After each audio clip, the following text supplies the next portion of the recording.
一切曾经发生的事情都正在发生，也将永远发生。Hello， 大家好，我是何森小邓，今儿咱们讲点厉害。怎么厉害？每个人都会用到，每个人都会想知道。命运，接近了。时间不是每天都在发生吗？对，就跟生活息息相关。它有什么秘密啊？它的秘密都是自己人就不背了。那我们直接把话题抛出来，你有没有想过，时间可能是不存在？你这个观点比较新奇啊。所以咱们今天讲完了，这个观点到这里面就结束了。我以为你要讲时间简史呢。霍老师的有机会我们会提，但今天呢，主要是从一个故事开始。故事还是从故事开始。故事这次从一个问题开始，说之前有一个人做这个前世回溯，他是一个心理医生，韦斯。类似他的那个角色啊，这是一个什么场景呢？他在一个学术研讨会上去问了朵罗丽丝一个问题。朵罗丽丝是谁？你不说我也会解释。朵罗丽丝呢，其实在催眠回溯领域工作了很多年，并且呢，对一些超自然的现象有自己的研究和调查，写过很多著作，特别是我们知道的《回旋宇宙》那本书出了1、2、3。因为整个人也比较亲切，所以呢，很多人都管他叫朵奶，岁数比较大，也是尊称。所以在这个学术研讨会上，这个心理医生就问朵奶奶一个问题，说他有一次在治疗一个患者，我们叫他小美吧。那小美回溯到了她的前世，时间是18世纪，地点是在欧洲。就在这个前世，小美以第一人称视角说，现在周围的人正在给她过生日。这个时候厉害的来了啊！这个医生突然想试一下，说小美，你能不能用你现在国家的语言对自己说一声生日快乐？这很简单啊。小美就照做了，用的正是这个医生听不懂的一种语言。然后这个医生假装没听到，跟小美说不好意思，能再说一遍？小美又照做了，然后小美就说，我说完以后周围的人都在笑她。医生问为什么呀？他说因为这是我自己过生日，我对自己说了生日快乐，并且还说了2次，他们觉得很好笑。这有啥呀？这不是温岚都唱出来祝我生日快乐吗？你那是唱出来过生日当天的这个场景，大家都是等待别人的祝福，结果他自己在这儿祝我生日快乐，祝我生日快乐，是吧？有一点点奇怪。这个时候医生的故事已经讲完了，他问朵奶奶说，那我现在身处的是21世纪2013年，小美身处的是1720年的那个时空，然后我让她说生日快乐的行为影响到了我们认为发生在过去的事情，这个怎么解？朵罗丽丝没有直接回答这个问题，她说其实在我沟通的案例里面有数不胜数这样离奇的事情发生。她引用了一个跟这个类似但是更炸裂的例子。啥呀？多年前她有一个患者叫艾琳娜啊，吸血鬼。看过哈。朵奶奶呢要求说回到一个她认为对她很重要的时刻，这一下真的回去了。这个时间呢16世纪，有15几年的法国。那一世他是一名男性，叫迪奥尼索斯。锁死我。为后面简单咱们就叫迪奥吧，对吧？那这个时候其实你可以发现迪奥已经出现了。那好消息，好消息 LV 对吧？就不会远了。对，所以也是为我们未来铺了一下路。后面有这些奢侈品的这种代言，我们也可以接的。回溯的时候，他说他正在去找老师，老师在村东头有一个家。你说这村东头就离这个奢侈品有点远了。奢侈品也面临沉淀的问题，对吧？下沉现在都讲究这个。我们帮他打开下沉市场。对，开门嘛。对，咱们说回来，艾琳娜呢觉得说她的老师很厉害，她告诉朵奶奶说，老师正在教她如何研究生命，研究医治身体和医治心灵，并且还有一个叫如何研究看到未来。这有点厉害，有课程是吧？有课程。他说他的老师比地球上现在任何人知道的都多。那他呢是正在跟随这个老师学习的6个学生之一，他们偶尔会上集体课，也有单独开小灶的时间。那说到这个，朵奶奶就兴趣她蹭一下就上来了，说这个是谁呀？那为什么你在形容的时候整个人感觉也很恭敬？回答说叫诺查丹马斯。一听到这儿，朵奶奶倒吸一口凉气，因为这个诺查丹马斯其实熟悉预测的都知道，他在预测圈非常有名，16世纪的大预言家，他一生做过6000多个预言。嚯，都准了吗？有很多出名的，也有很多就是不知道在说什么。他曾经有预言过说1999年7月地球将会毁灭，没应验嘛？对，有应验的东西啊。那他呢习惯会把他的预言写在这个诗集里。这么说，藏头诗倒没有那么直白。他呢之前精准的预言过什么呢？法国大革命，还有希特勒，就类似这样，因为他是法国人嘛。咱举个例子啊，有这么一首诗说，饥饿的猛兽会游过河流，更大部分地区成为希斯特的对立，一个强人将这一切拉入其铁笼，德国的青年将无视一切一听这个你就能感觉到，对吧？谁呀？希特勒吗？不是，对吧？这里面其实说这个希斯特呢是奥地利多瑙河的一个古称，希特勒呢是出生在距离多瑙河不过几英里的地方。相当于把他这个出生地说出来了，把后面的这种猛兽场景说出来了。一个强人，德国的青年，对吧？指代也比较明显。他呢经常用这种诗去形容他的预言，真的有点像这个袁天罡说武则天，也是这么来的，有这种谶，对吧？啊，所以相似的事情也都在发生，各国背后都有能人，对，也有人弄，怎么弄的呀？之前所有人都不知道为什么说诺查丹马斯要把这个写诗里有的含糊不清，那没想到这次破解了，因为在后面的故事里面，朵奶奶通过迪奥和诺查丹马斯有过沟通，告诉了他一些事情。他告诉他什么呢？在后续的治疗里啊，因为诺查丹马斯是一个大预言家，本身有些能力在，他发现了这个时代的朵奶奶正在用迪奥去通话，所以两个人建立了连接。他透过迪奥告诉他，由于政治上的影响，所以他不得不把四行诗笼罩在这种隐晦的暗示里面，因为在他那个时代，如果把他看到的事情写得太清楚，他会有生命危险。那肯定的，所以他写了一堆诗集，其实诗集每个诗都是预言。这种回溯相当于我们连接到了名人，如果跟他的联系够紧密，甚至说能够影响某个历史事件的发展。你套用到中国来说，你之前有没有特别喜欢的古人？李白吗？李白是吧？所以你要是李白，你就能重来，对吧？你就相当于能跟他连洽。你这个不及汪伦赠我情，有可能真的是你跟汪伦搭上线，然后汪伦再跟李白搭上啊，是吧？他可能就不赠了，是吧？有可能，看你怎么劝他。赠不赠这个东西，全看他这个东西值不值得。你要说我们值得的东西，像目前在卖的这种会员，你赠出去，如果对这个古人来说看到也很有认知啊，那肯定的，他都没见过呀，对吧？所以这就连上了。所以刚才的那两个事情，相当于都是我们的现在，反而影响到了过去。那这就和我们平常的认知很不一样，因为我们正常的认知里面，时间是线性的。对，通常来说，从左到右，我们的人生就是从这头到另一头。但是不是真的这样呢？那其实之前有一本书叫《时间的陷阱》，的作者是杨定一博士。杨定一博士好像有些经历也很奇特啊。对，他之前也是科学家，但后来也是某种机缘下，就从小经历一些奇特的经历，然后后来经常出一些我们认为现在比较玄的书，有点像宝哥。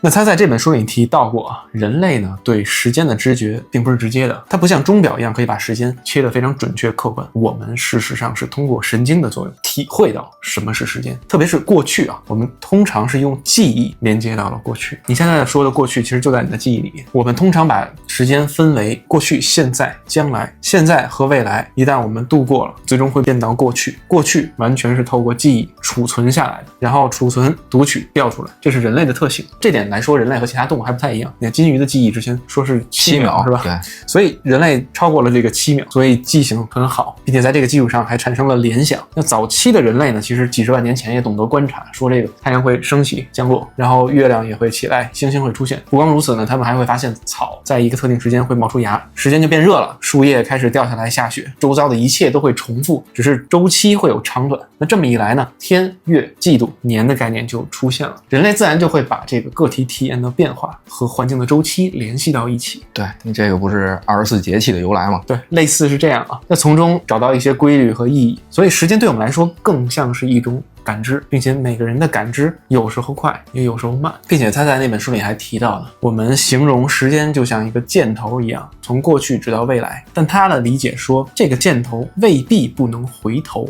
有意思啊，这个要是回头了不就成穿越了？是这意思。他觉得说存在一种吸引力，他不好去定义这个东西，他认为这个吸引力是让我们可能在某个瞬间能够找到回到过去的机会。对，那关于时间的讨论，在《与神对话》这本书里提到了更加新奇的解释。神给了回答。就是这样的。他或许也可以直接用来解释开头的那个故事。神说，你们现在提到的过去、现在、将来，其实存在的只有一个，就叫现在。那昨天是怎么回事？他也问了同样的问题这点你跟作者有点联想啊，我一会儿会解答。他说，一切曾经发生的事情都正在发生，也将永远发生。有点悬的哈。是，这有点厉害了。他是这么说的啊，和我们之前理解的不太一样。时间不是一个连续体，它并非我们刚才提到的线性水平存在，而是垂直存在的。这个怎么理解啊？他说不要把这个时间想象成左右的东西，时间是上下的，把它想象成一个纺锤。你知道纺锤吗？就是纺布那个是吧？对，它是一个杆儿底下有一个圆托，这个纺锤的杆儿这个棍儿代表永恒的现在。然后我们现在再想象纺锤那棍儿上有一叠纸，一张在另一张之上这么叠起来，这些便是时间单元，每一单元都截然有分，并且同时存在，不论现在有多少张，未来有多少张。我们说的过去某个时间段，它就是一张纸的存在，时间单元。对，时间单元。我们说的未来，它也是一个时间单元，它是按照上下这么去叠在一起的。只有一刻，就是那根棍儿，永恒的现在，准确的说就是此刻。神说，在你们的意识里，你们可以在那个棍儿上选择去任意的时间单元。我翻着哪个是哪个了呗。对，你在那个棍儿上上下移动的时候，对，其实就是连接到了那个时间单元的纸片嘛。那这个其实也就是时间旅行了。那怎么能做到这点呢？你问得非常好。这个旅行不是肉体旅行，我们每个人都做过，在梦境里面。刚才你提到那个朵奶奶那个回溯是吧？对，你可以这么理解啊，旅行到过去去了。是的，他说物质体在速度上其实是受限制的，但是非物质体，我们的意念、我们的灵魂不受这个影响。就包括我之前所提到的那些出体或者精神体验，往往就是这样。大部分人其实很难觉察，在我们受限的意识中，感觉到某个地方曾经来过，有过这种感觉吗？某件事情我好像之前做过，有熟悉感，甚至于说有的时候遇到某个人，你会有一种之前见过的感觉。还真有过。似曾相识，但是又记不清楚什么时候来过。对，因为在某个过去或者未来的时空，你有可能真的来过这个地方，见过这个人，做过这件事情。那甚至于说，还有可能你感觉到了未来做了某件事情产生了不好的结果，你现在有强烈的预感说不去做这件事情。那有声音会跟你说，这个并不是特别好玩的，不要去做。那这种时刻，其实用我们刚才的比喻，就好比说你在纺锤上现在的某片纸上向上望或者向下望了。没在当下。跑出离了，然后某一时刻回来了，带了刚才的一点记忆，不完全，所以连接不上。对，但你在向上望和向下望的时候，你是可以看到其他纸片的，并且你也可以看到那个纸片里也有你自己。因为我们在这个棍儿上，也就是在这个叫此刻的棍儿上，其实每一张纸上都有我们自己的部分。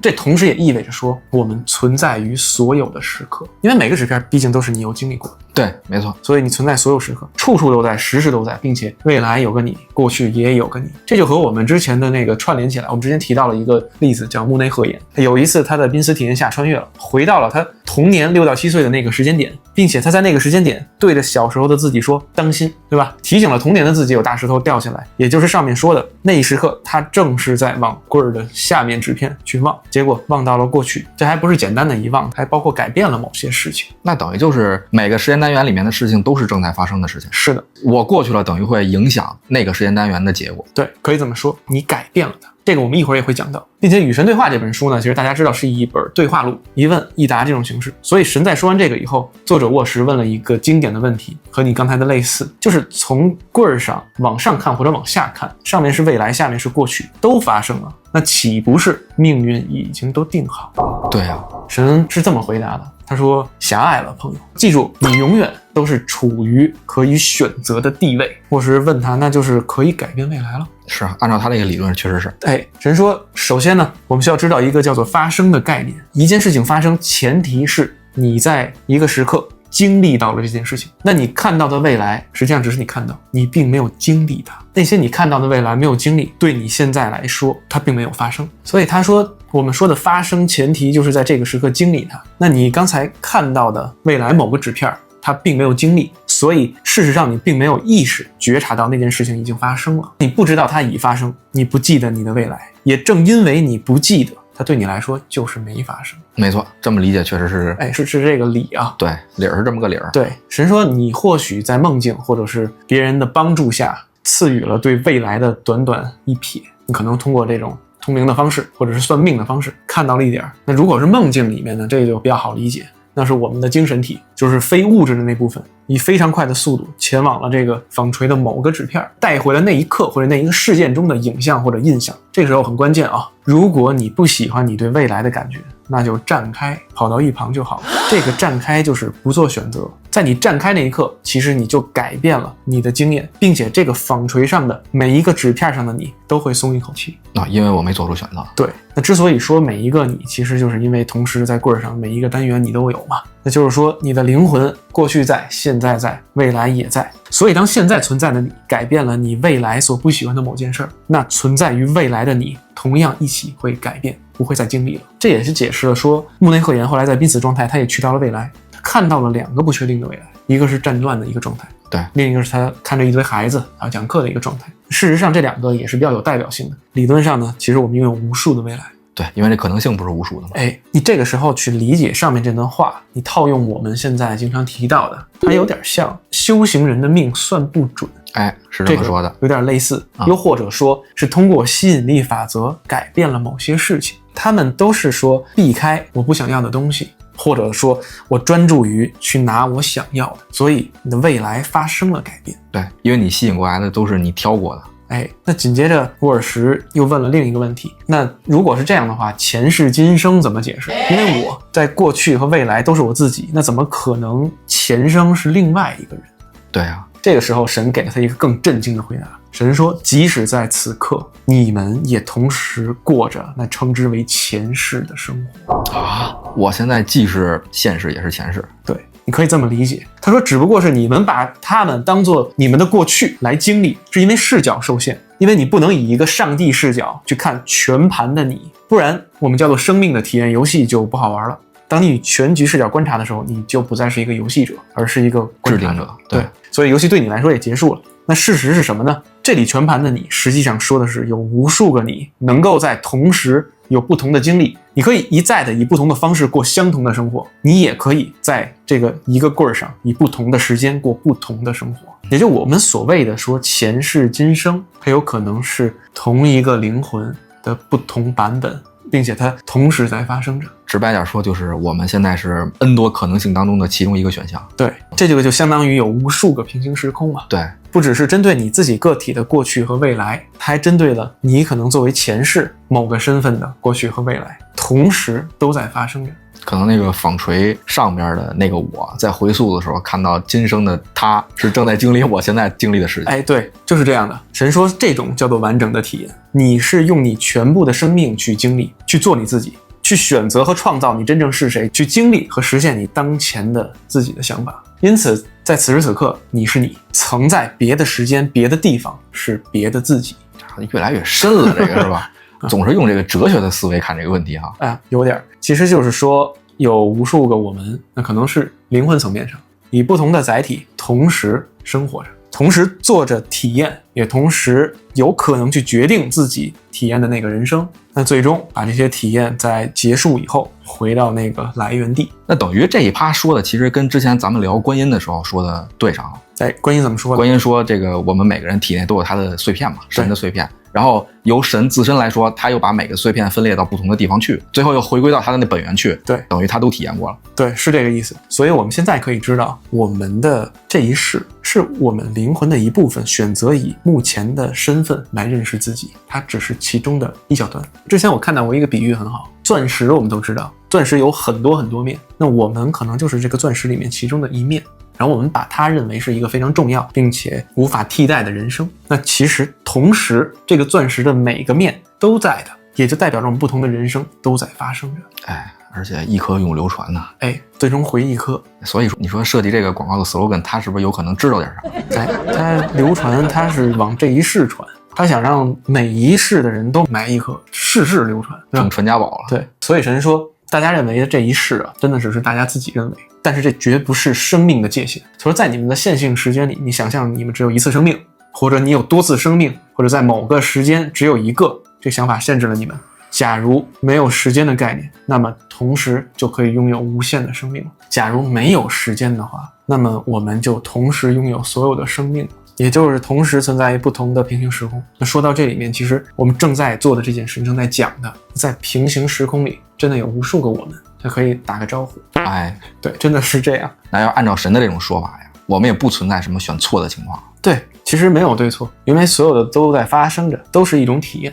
并且神还说不要把现在我们这些宝贵的时光浪费在纠结过去或者将来的事情上。那有的人纠结说这辈子我为什么这样，去通过算命的方式对自己可能看完以后有一些颓废，一蹶不振，又或者呢去从前世去找原因。那我们经常花精力在这些事情上，其实神说我们应该把这些时刻用在我们这一辈子的最高目的上，就是创造并且活出自我。那这个活出自我其实就很像刚才展开的那个意思，我们就可以去决定我们自己是谁，并且活出怎样的人生。想唱就唱，要活得漂亮。如果我们不小心看到了一些未来的东西，无论通过什么手段，我们就可以看一下是不是对我们现在真的有用处。如果有用的话，我们可以遵循它。但是如果这些未来或者是告诉我们这些结果对我们没有利，那我们可以去不管它。我们这一世的目的是活出自己想要的生活。我们去看这些时间纸片啊，目的是加强我们的能力，去过我们想要的生活，而不是限制我们自己。对，但是现实案例当中，如果真的让你看到了，